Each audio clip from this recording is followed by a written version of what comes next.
It was an exciting day on the island of Sodor. Percy was leaving for the mainland on a ship. The tracks around the harbor were filled with trains. The gangways were pulled in, and the ship sailed off for the mainland with Percy on board. The next day, Thomas decided to go visit the quarry. When Thomas arrived, Mavis was trending some coal cars. "Hi, Mavis," said Thomas. "Oh, hi, Thomas. What are you doing here?" "Oh, I just came to visit. You know how I like it here a lot." "Need some help with those trucks?" "Oh, no, I'm fine. Thank you, Thomas." While Thomas was visiting Mavis at the quarry, he didn't know that Diesel 10 had escaped from his little shelter under the bridge and was trying to destroy things with his claw called Pinchy. Rusty the diesel engine was working the incline today when he saw Diesel 10 below him. "What do you want, Diesel 10? Yelled Rusty. He had known about Diesel 10's devious tricks. Diesel 10 had a plan. Rusty, today's your day off. Why are you working?" "It is? Oh, well, I forgot about that then. But who's going to work the incline?" "I'll do it. Since the winch is broken, I'll be strong enough to pull the trucks up and..." So Rusty switched places with Diesel 10 while Diesel 10 got ready for his plan with the trucks. "All right, trucks, it's your day off too, so go and run free." And that's exactly what they did. On, yelled the trucks. The trucks didn't know this, but they were in a direct lane for the Sodor Sturdy, which will collapse again. I don't know when they're actually going to make the track somewhere else. Donald and Douglas were just chuffing through the little line below the Sodor Sturdy.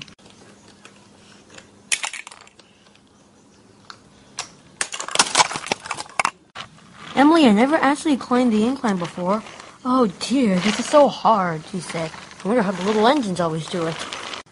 When she reached the top, she finally realized she had been tricked. "Darn it, I shouldn't have trusted Diesel 10.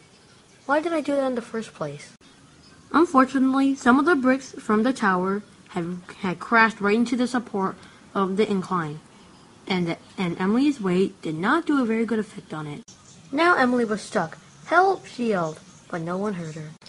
And through all this chaos, Thomas was still puffing home. "Oh dear, I must be late. Oh my gosh!" And then he saw the horror. Oh, normal. Thomas had just stopped at the point, but when he saw that there was no Sodor Sturdy, he knew that something bad had happened to it. Oh dear, what's gonna happen now? Twisted, Scrap, and Middle were blocking Thomas's way. Darn it, now we'll probably never be able to find out what had happened.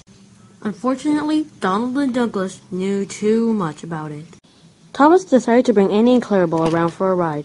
He was taking on water, and soon Toby arrived. "Hi, Thomas. What's up?" "Oh, hi, Toby. Did you know the Sodor Sturdy collapsed?"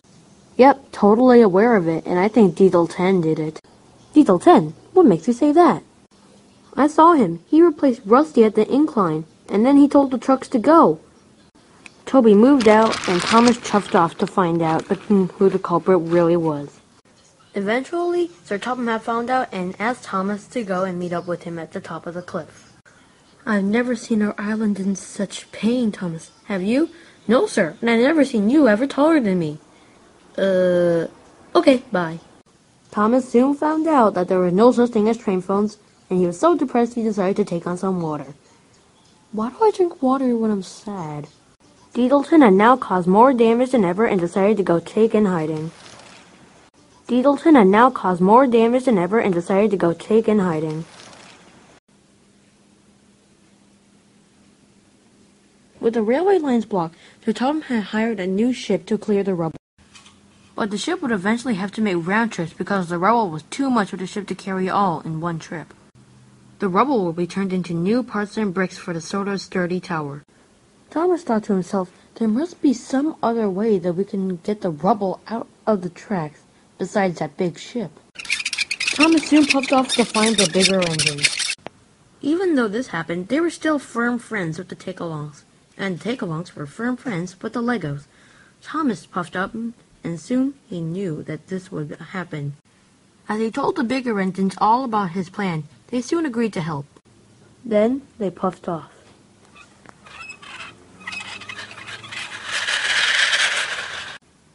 After every load, Thomas and James would swap the cars with Percy and Toby. They found a large bunker and attached it to the flatbed. But since the bigger engines hadn't moved in years, they were in trouble. Thomas was puffing along the line when he heard a creak. He stopped in the siding and his driver went out to inspect the damage. "Well, Thomas," said his driver, "it looks like that rust really got into your wheels. You can't move anymore. It's too rusty." Percy soon arrived and they puffed off. "I really don't like this," said Thomas. "Well, that's all you can do now," said Percy. Thomas was given a rest, but he didn't know that his other friends were also having some problems too. "Well, James, you really sprung it this time. Your brake locks broke." "Oh, not again," said James. "Percy, it seems to me that one of your crack pins broke. You can't pull this heavy load." "Oh, no. Who's going to do it? Only Toby's around." But poor Toby was also having some problems. After Thomas heard the news, he was really wondering what was going to happen. "What's going to happen?" he thought. This rubble is not going to clear itself, and that ship won't be back for a couple of weeks." The weeks passed. No work was done until the ship came back to get loads of rubble. Some of the tracks had cracks in them and were beginning to grow overgrown. It was hard for Percy to do the work alone, and he knew he needed help. But he still was the only engine that could do the jobs. One day, Percy was thundering down the line. Percy decided to rest for a little bit after that burst of speed when he heard someone snoring. Now Percy crept slowly up until he saw a man that was lying down. He was actually very skilled at fixing engines. Percy asked him if he could help his friends. He decided to help. He was still sleepy, so he decided to go into the bunker. Percy raced down the line back to the town. Once he arrived, he saw Thomas. "Thomas, I met this man that claims that he can fix engines." "I bet," said Thomas. But Thomas held back his words once he saw who the man was. He quickly fixed Thomas and he was soon back to work. "Thank you, sir. What's your name?" "That is left to be unknown," said the mysterious man. Percy soon got a rest and Thomas was ready to go. Shh. The man fixed James and Toby too, and soon they were back to work as well.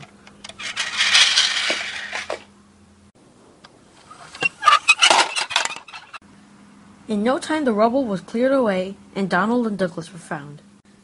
But Cranky had still fallen over the tracks. "Help me!" he yelled. Eventually he too was back up. Although Emily was still stuck high up on the inclined tracks. "Help!" she yelled. But now Diesel 10 was trying to chop down the support. Yet Thomas still had an idea. The workers knew that they couldn't lay down the track in time. He sneaked behind Diesel 10 and gave him a big biff. There were no tracks here, but Thomas could move more freely than Diesel 10 could. Diesel 10, on the other hand, had a hard time keeping on the cliffs. Whoa! He soon crashed. Thomas had escaped, but not for long. Diesel 10, on the other hand, had a hard time keeping on the cliffs. Whoa! He soon crashed. Thomas had escaped, but not for long. Diesel 10 slipped and slide. Thomas soon screeched his brakes until he came to a halt at the end of the cliff. But he was ready to push Thomas right off the cliff. But it wasn't over yet for Thomas. He saw a ship sailing by. Maybe I should go into that ship, he thought. And soon, he was off the cliff. Thomas was in perfect aim right for the ship. And he crashed right in. But Diesel 10 was still slipping. "Oh, help!" he screamed. But then he stopped. "Wow, that's weird," he thought. "Why did I stop?" Diesel 10 didn't know this, but there was a runaway car on the loose. Ah! Diesel 10 had splashed right into some water, because now the ship had passed. "Glub, glub, glub," he said. Diesel 10 was soon lifted out, but that wasn't the end of his troubles. "Diesel 10, said Sir Topham Hatt, "you have caused confusion and delay." "I know, sir. You have polluted also my lake with oil. You shall be sent back to the mainland. I don't even know how you came here." "Yes, sir," said Diesel 10. After a while, Sodor started coming back to life, and the ship holding the new pieces of the tower had arrived. Soon the pieces were fixed right onto the tower. Percy was finally coming home from the mainland. On the day of Percy's arrival, many engines arrived at the harbor for Percy. "Look!" Murdoch yelled. It's Percy's ship, yelled Arthur. Indeed it was. Percy was soon lowered back onto the tracks. And did you really think that the bigger engines would miss their party?